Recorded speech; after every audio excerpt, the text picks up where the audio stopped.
Hello, YouTube. It's me. It's been a minute since I've had a chance to come on here and talk to you guys, so I want to give you a little brief update today.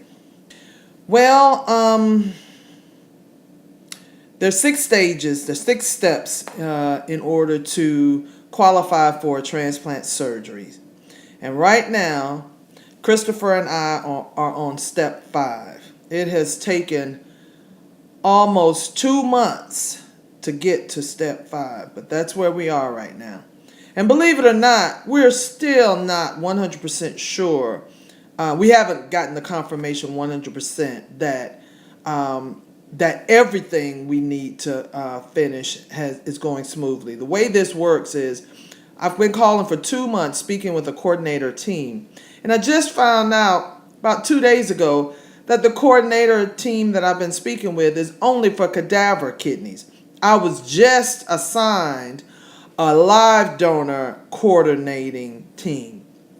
It would be so much easier if once you contact the hospital and say, hey, there's somebody that wants to be tested for me, if they would say, well, here's a checklist. This is what we're going to do. It takes 3 to 4 weeks for these results to come back. It takes 4 to 6 business days for these results to come back. If they would just tell us step by step. I wasn't even aware. I thought once I brought somebody to the hospital that I'm registered at, that somebody would follow up with me regularly and let me know what's going on step by step. I didn't know that once you bring someone, the patient is basically cut out the loop.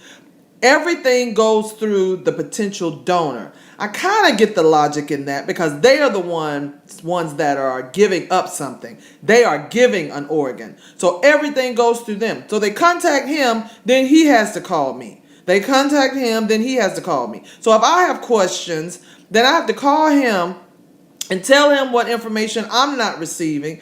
Then he calls his team. They give him the information. Then he called me back and give it to me. I think they say a lot of it has to do with HIPAA regulations, but I really wish there was a way to sit down and really hammer out this process. If the patient and the donor are in a relationship with each other, they're telling you, hey, you can talk to him about me. He's telling them, hey, you can talk to her about me. I'll sign whatever I need to sign to authorize that. Then we need to move forward with it because this process is very long and very difficult for no reason almost. Now I can see if there's a stranger you don't know that see your YouTube page and decides, well, I want to give that person a kidney. I don't know them. They don't know me.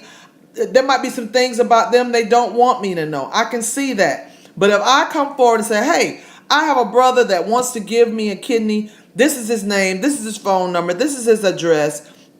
I'm going to get him to register, and we're going to move forward with this process. So it shouldn't make things even more difficult when you already know everything about each other and you're moving forward. Especially when the donor has said, I will come there.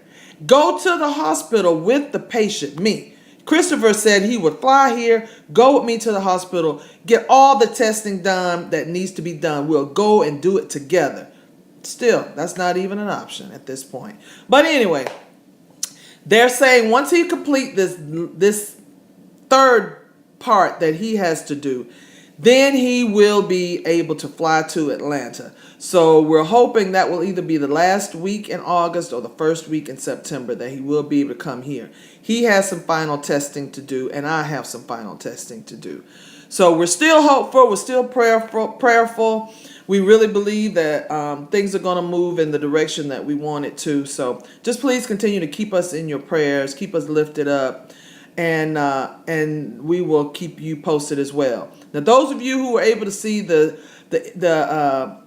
Channel 46 news report, please stay tuned on that because Natalie will continue to follow us. She's going to go with us as he comes to Georgia. She wants to be there for the beginning of the surgery, through the completion of the surgery, to show these 2 vets working this process. So please stay tuned and please continue to follow us and subscribe and like and all that good stuff. And we will keep you posted. But after everything is over, Christopher and I do have some suggestions on ways to kind of streamline this process. So hopefully, whoever the next person or people are that has to go through this, they won't have to go through a lot of the heartaches that we have had to deal with.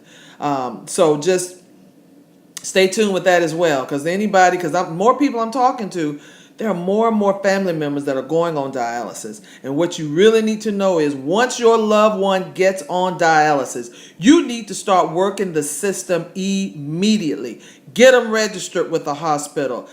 Get whatever issues they have. If they have problems with their A1C, get their number down. If they have problem with INR, if they're on Coumadin or whatever, or get everything leveled out. Get their phosphorus, their potassium, their cholesterol, their blood pressure.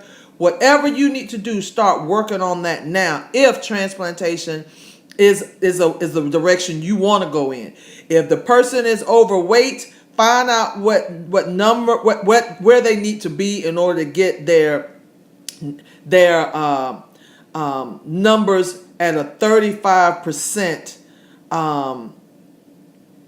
range. I just went completely blank. But anyway, you know what I'm talking about. Body mass index, that's it.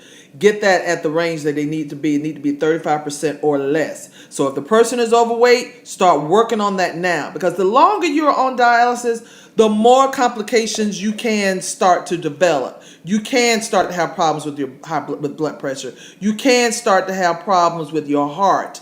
You can start to have lung problems. Think about this. You have fluid intake.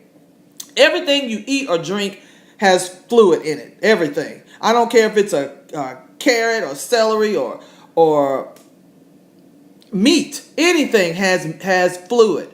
So if you are not urinating properly, all that fluid will stay on your body or stay in your bloodstream. So if you get too much in there between treatments, that can cause problems with your lungs. It can cause problems with your heart. So the quicker you get in, get registered, get yourself healthy enough to undergo the surgery, start doing it immediately. Once you've been on it 5, 10, 15 years or whatever, sometimes you develop so many other things that it's impossible for you to even be a candidate for a transplant. So a lot of times they don't tell you that when you go on dialysis. They just put you on it, and they don't talk to you that often about transplantation or encourage you to get whatever you need to get in order for that purpose. So if you have any questions, if you have any family members or loved ones that are dealing with this, either as a patient or you want to be a potential donor, if you have any questions or concerns, please feel free to note them in the comments, and I will get back with you with an answer. All right, y'all be blessed. Love you all. Thank you very much for your encouragement. Thanks to all of you who donated to the National Kidney Foundation for my birthday. That was amazing. It was a blessing. I love you and I appreciate you. The foundation has received those funds, so I thank you so much for that. Be blessed. See you soon. Bye.